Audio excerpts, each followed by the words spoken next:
أنا عندي الأستاذ عاطف بيقول إن يجب أن تكون هناك برامج تخطيطية. هناك موجود برامج تخطيطية تؤدى، لكن تؤدى طبعا على الفضائيات.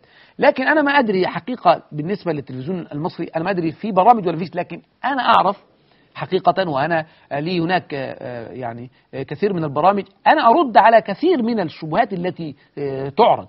يعني أنا في كثير، لكن أنا ربما يكون عرضها أو الوقت بتاع العرض بتاعها ربما يكون غير مناسب، أو ربما يكون وقت العرض كان ضيق أو قليل، لكن احنا بنرد على كثير من الشبهات في ردود مختصرة، عشان برضو حضرتك تبقوا عارفين إن ده موجود، لكنه قد لا يكون بكثرة، قد لا يكون بكثرة. لكن أنا رأيي إن الدور هنا هو دور الآباء في هذه المسألة، هو دور الآباء. بالنسبة لرسائل بس SMS عشان الناس ما تزعلش علينا. السلام عليكم، إذا ظلمني أخي يا شيخ ظلما لا أستطيع رده أو دفعه عن نفسي، أيهما أفضل، أن أدعو عليه أم أن أعفو عنه؟ طبعا بالطبع أنا هقول لك إنك أنت تعفو عنه، ده الجواب. لكن أنت ما تدعيش عليه حتى لا تأثم، لأن الله سبحانه وتعالى يقبل الدعاء ما لم يكن فيه إثم أو قطيعة رحم. وهو إذا أساء إليك وتعدى عليك وظلمك ينبغي عليك أن تسامحه في ذلك، وأن تدعوه إلى الله، وأن تدعو الله له بالهداية، وأن تعفو عنه بقلبك، فإنك إذا فعلت ذلك فقد تحصلت على أعظم الدرجات من الله سبحانه وتعالى. بيقول تعرفت على فتاة ودخلت معها في الحرام، يعني فأدركنا الخطأ يعني الذي وقعنا فيه، وصلحناه تزوجت به على سنة الله ورسوله، ورزقنا الله بطفلة. السؤال: ما حكم الدين والشرع في هذا الزواج؟ أنا أعتقد أن السؤال لا قيمة له، لكن أنا هجاوب عليه. السؤال لا قيمة له. أنت واحد وقعت في الزنا، وبعدين حبيت تصلح هذا الخطأ فتزوجت من هذه المرأة، ولما تزوجت من هذه المرأة أنجبت منها طفلة. أنا ما أدري إنجاب هذه الطفلة كان بعد العقد الشرعي أم هي من آثار الخطأ الذي كان سابقا. هذه المسألة لها حكم، وهذه المسألة لها حكم آخر. لكن على كل أنا عايز أقول لك، ما دام الله قد ستر عليكما وما دمتما قد تزوجتما، وده الكلام العام اللي المفروض يقال لعوام الناس يعني كده، خلاص فلا بأس في هذا، وخلاص ما دام أنت تزوجت بعقد صحيح فسر في هذا العقد ولا تسأل عما مضى. مش هنقعد بقى نسأل في اللي مضى ونسأل في اللي قال ونقول ونعيد ونقعد نسأل ده ونسأل ده ونعمل، أصل خلاص دي مسألة وقضيت وانتهى الأمر. فأنا رأيي إنك أنت ما تسأل حد في حاجة ولا أحكام قبلية ولا بعدية، وخليك على هذا الأشياء، وأسأل الله سبحانه وتعالى أن يوفقهما في حياتكما، وأن أنت خلاص يعني تستغفر الله. لكن الوقوع في الذنب هل غفر بالزواج؟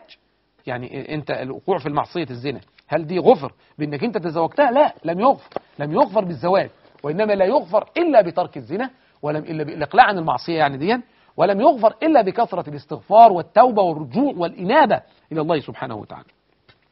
طبعا الحكم الشرعي فيها أن يجلد، لأنه كان لم يكن متزوجا فيما قبل، فأن يجلد كل منهما 80 جلدة ويغرب، قصة اللي حضراتكم عارفينها. لكنه أنا بقول لك أنت بس توب إلى الله سبحانه وتعالى وأكثر من التوبة.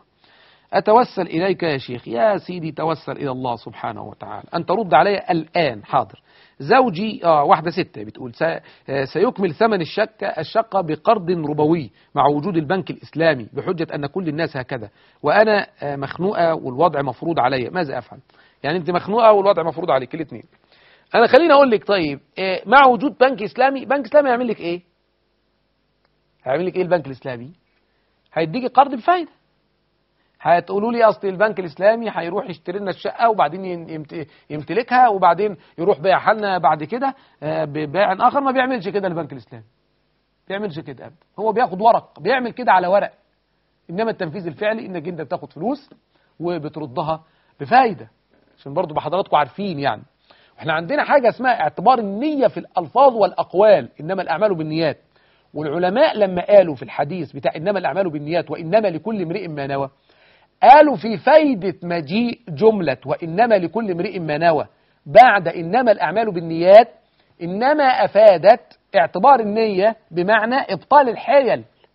لو واحد بيعمل حاجة عشان يعني بيحتال عشان يخرج من خارج نطاق معين أو من حكم منهي عنه شرعا، ويعمله بصورة أو بأخرى بهذه الكيفية عشان يجوزوا النفس، هذا لا يجوز، لأن النص لا تبع ما ليس عندك. فالمفروض ان البنك لما يجي يبيع يروح جايب عمارة كاملة ينشئها ويبنيها ويخلصها ويعرضها للبيع بالتقسيط، يبقى ده ماله ودي لا شبهة فيها. إنما أنت تروح تنقي العربية أو تنقي الشقة تختارها، وبعدين يبقى معاك جزء من الفلوس تدفعه، ويجي البنك يقول لك طب خلاص بص أنا هقول لك، أنا هشتري لك البتاع دي واكتب العقد باسمي وبعدين أحول لك أنت العقد. طب ما هو النية على ماذا؟ وأنا لا أدري إذا كان الفقهاء المراقبون لهذه البنوك يعني أباحوا ذلك أم لم يبيحوا، أنا لا أدري، أنا لا أدري هذا الحقيقة. لكن الآن أنا شفته في البنوك الإسلامية إن بيحصل كده، في بعضها بيحصل نفس الكلام، هو بيخلص لك الكلام على ورق وفي الآخر بيديك فلوس ورق برضه وأنت بتردها. دي الحقيقة اللي مش عايزة لا لف ولا دوران، يعني ده الوضع.